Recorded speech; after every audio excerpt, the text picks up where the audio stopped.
दोस्तों आज हम बात करने वाले हैं वर्ल्ड नो टोबैको डे 2023 से रिलेटेड। ठीक है।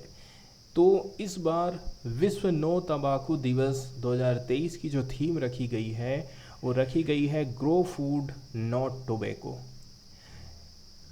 इस बार प्रयास ये किया जा रहा है कि जो किसान लोग तंबाकू का उत्पादन कर रहे हैं, ठीक है, उनको प्रेरित किया जाए कि आप तंबाकू के अलावा दूसरी चीज़ों का उत्पादन करिए। अभी आप देखे हैं कि गेहूं का कुछ टाइम पहले कितना ज़्यादा दाम बढ़ गया था, पार्टिकुलरली रसिया और यूक्रेन के बीच में जब युद्ध छिड़ा था तो यूक्रेन पहले काफ़ी बड़ी मात्रा में एक्सपोर्ट करता था गेहूं का। अब उसको खुद अनाज की ज़रूरत है तो उसने एक्सपोर्ट करना बंद कर दिया। उस टाइम में गेहूं की काफ़ी ज़्यादा डिमांड बढ़ गई थी। इसके अलावा बहुत सारी जगह पर हम देखते हैं, जैसे कि अफ़गानिस्तान में जब तालिबान ने कब्जा किया, या फिर म्यांमार में जो हम मिलिट्री कू देखे थे, ऐसी कंडीशन में क्या होता है, फूड क्राइसिस उत्पन्न हो जाता है। अभी आप बात कर लीजिए पाकिस्तान की ही, कितना ज़्यादा वहाँ पर चीज़ों की महंगाई बढ़ गई थी। क्यों बढ़ गई थी? क्योंकि वहाँ पर हम देखते हैं क्लाइमेट चेंज का असर पड़ा, फसलें वहाँ की तबाह हो गई, इसी के चलते चलते वहाँ पर फूडों के दाम बहुत ज़्यादा बढ़ गए थे। तो ये सारी बातें ऐसी हैं जिनसे वैज्ञानिक लोगों ने ये सोचा कि नहीं, आप तंबाकू का उत्पादन क्यों कर रहे हैं? तंबाकू का उत्पादन करने से तो खाली आपको कैश मिलने वाला है, इससे आप दुनिया का पेट नहीं भर सकते हैं। इसलिए किसानों को प्रेरित किया जाता है कि आप जो है फूड से रिलेटेड फसलों का उत्पादन करिए, तंबाकू को धीरे धीरे आप छोड़ने का काम करिए। हिस्ट्री की बात करें तो WHO के जो मेंबर स्टेट हैं, इन्होंने ही क्रिएट किया था वर्ल्ड नो टबाको डे को 1987 में, ताकि पूरे विश्व का ध्यान खींच सकें टबाको एंडेमिक की तरफ, तंबाकू से कितना नुकसान हो सकता है। इसके साथ साथ में जो प्रिवेंटेबल डेथ हैं, डिसीज़ हैं, इट कासेस, प्रिवेंटेबल डेथ के बारे में ध्यान खींचा, इससे कौन कौन सी बीमारियां हो सकती हैं उसके बारे में ध्यान खींचा था। फिर 1987 में वर्ल्ड हेल्थ असेंबली ने पास किया था एक रेजोल्यूशन जिसका नाम है WHA 40.38। ठीक है। Calling for 7 April 1988 to be a World No Smoking Day, और कहा था कि 7 अप्रैल 1988, ठीक, का जो दिन रहेगा वर्ल्ड नो स्मोकिंग डे के रूप में सेलिब्रेट किया जाएगा। इस साल की जो थीम रखी गई है, तो 31 मई को हम सेलिब्रेट करते हैं विश्व नो तंबाकू दिवस। ऑन 31 मई 2023 WHO, इसके अलावा जो पब्लिक हेल्थ चैम्पियन हैं पूरे विश्व भर में, वो इकट्ठे हुए ताकि सेलिब्रेट कर सकें वर्ल्ड नो टबाको डे को, जिसको शॉर्टकट में WNTD कहते हैं। और इस साल की थीम रखी गई थी ग्रो फूड नॉट टोबैको। इस प्रकार से जो ग्लोबल कैंपेन चलाए जा रहे हैं वो आखिर क्यों चलाए जा रहे हैं?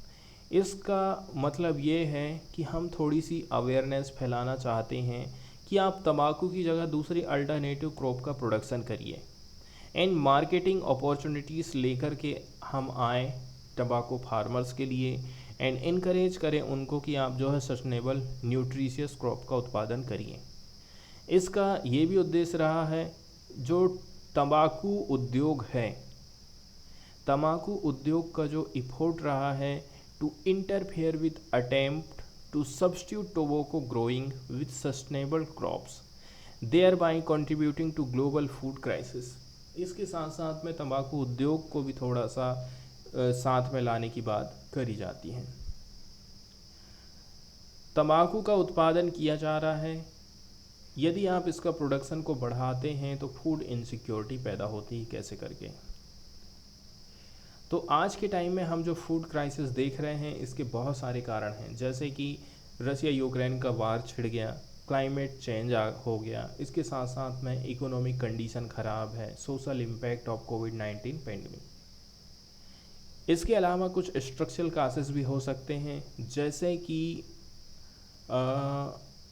आप किस प्रकार की फसल का चयन कर रहे हैं। And a look into tobacco growing reveals how it contribute to increase food insecurity. तंबाकू का उत्पादन करने से फूड इनसिक्योरिटी बढ़ती है।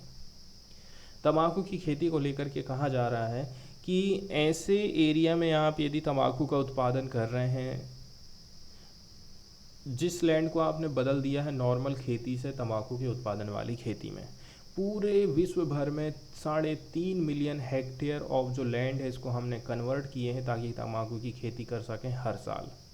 तो हर साल इतनी हेक्टेयर ज़मीन को कन्वर्ट किया जा रहा है।